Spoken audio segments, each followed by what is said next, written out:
Yo, what is going on, guys? My name's Tali and welcome back to a brand new video.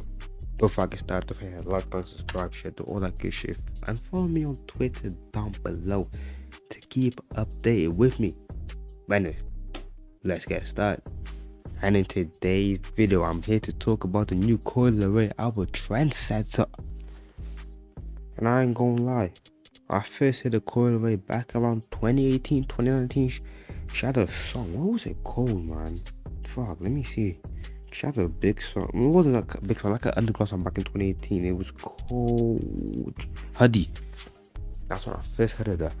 Big Hoodie. Yeah, I got the big, and I thought that shit was fire.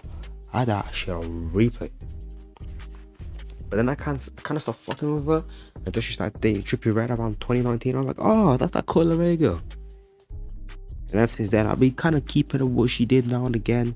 But then she really blew up in 2021. It was on literally in front of everybody's face. I wasn't expecting much from this album. I'm not to believe that Coi Leray makes bad music. I do think she can make some fucking trash. Like that anxiety song on the album is ass. It's terrible. She can make ass like that. But she can also make good songs like Blick Blick. Blick Blick is a good song, you know. So I didn't really go into the album with any expectations. And you know what? I'm not gonna lie. This album is good. I hate to say it. I don't really hate to say it, but it is a good album. It's a very good album. It has some OG Coi Leray, has some new Coi Leray. She's experimented with a lot of different sounds. I like it. I like her a lot. Hollywood Dreams was like a nice, cute little slow down singing intro. And then we go to Blick Blick, which I already talked about, which I said is a really good song. Nicki Minaj absolutely kills her verse. And then we get a song, and then we get the song with Young Blue. And that song was like an Afrobeat type of song, and I loved that. Bro, I wanted to dance when I heard this. I was like, no way.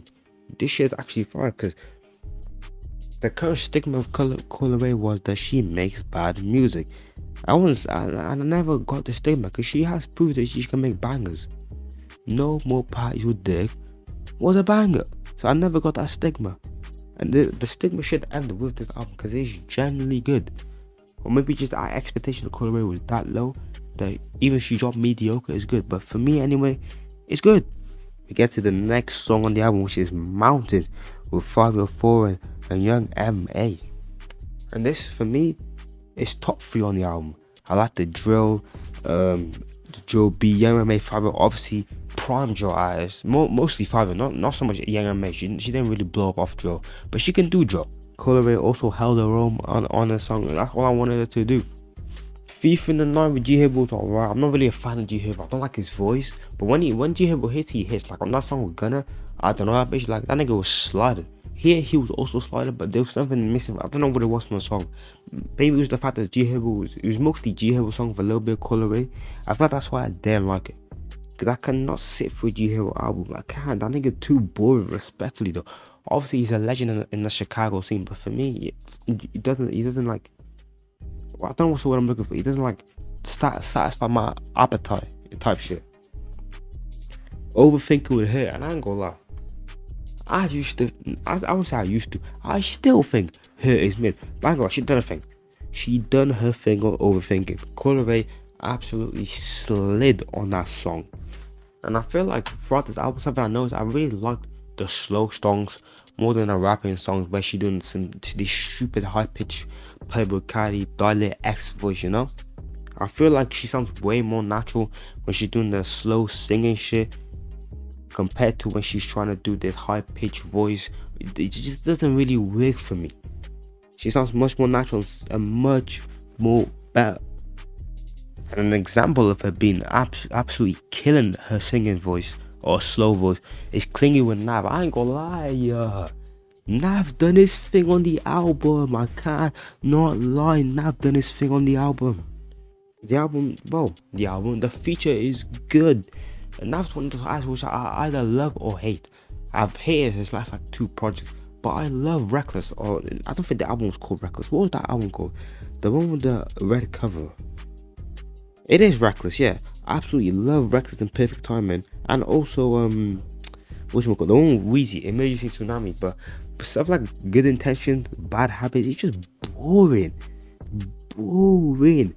Heartbreaker was cool once again. The slow singing voice also weird.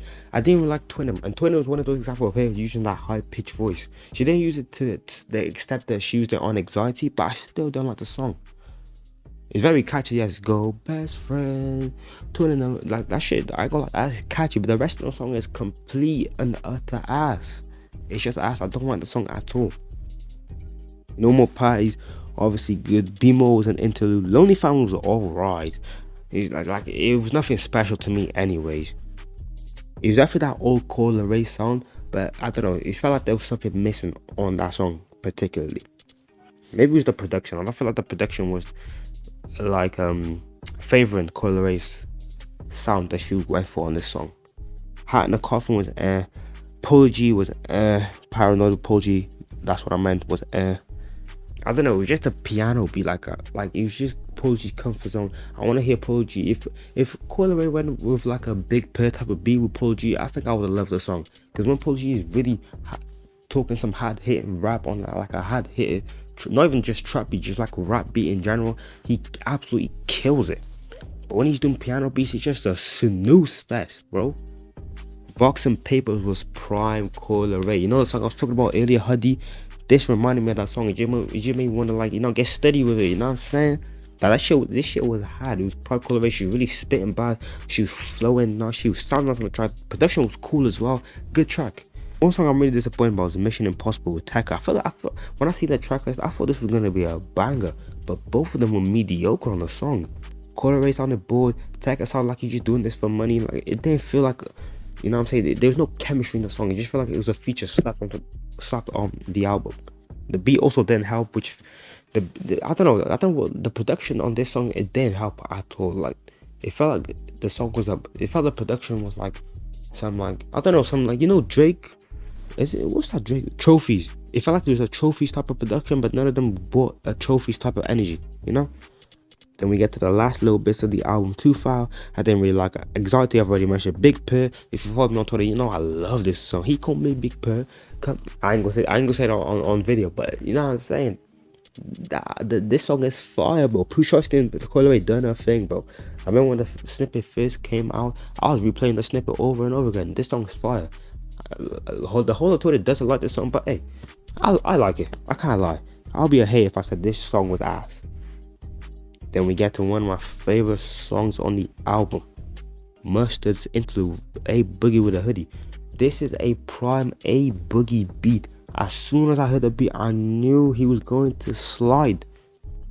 And what did he do? He slid on the track as he should. A Boogie is another artist which I'm like, I like him, but I don't. Like, Artist 2.0 was mid, but Artist 1 was amazing. It's a 10 out of 10. Hoodie Season was good, but International Artist was ass. Like, he has one of those albums. Right now, A Boogie is due to drop a good album, and that EP drop was cool. Like, I think it was like early January he dropped it. I might be completely wrong, but I feel like it was early this year, or maybe late last year.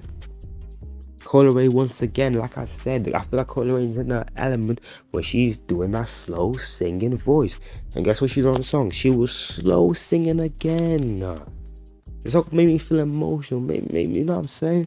A Boogie was in his prime. It felt like this was 2016 again. Coi Leray was sliding on the song. This is a perfect song. To put this song towards the end of the album is criminal. This should have been the first song. Song's amazing. But yeah, I feel like this Coi Leray album is really, really good.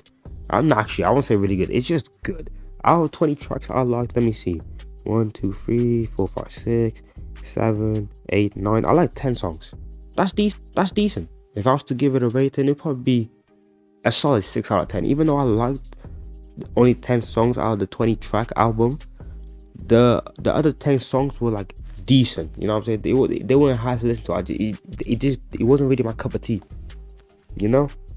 It wasn't like, wow, only like 10 songs, the rest of the album was ass. It was like, oh, I really like 10 songs, but the rest of the album was bearable type shit, you know? That's why I'm calling it a 6 out of 10.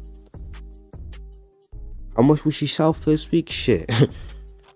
I don't know. I actually don't know.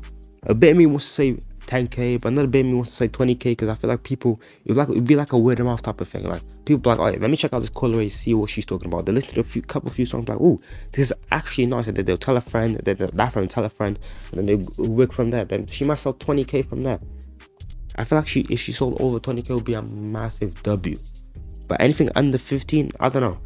I feel like it's a flop. She's like under 15k, especially with the Nicki Minaj feature on her side. My top 3 songs of the album will probably be Mountains with 504 and Young M.A, Mustard's Interlude with A Boogie with a Hoodie, and probably Clingy with Nav.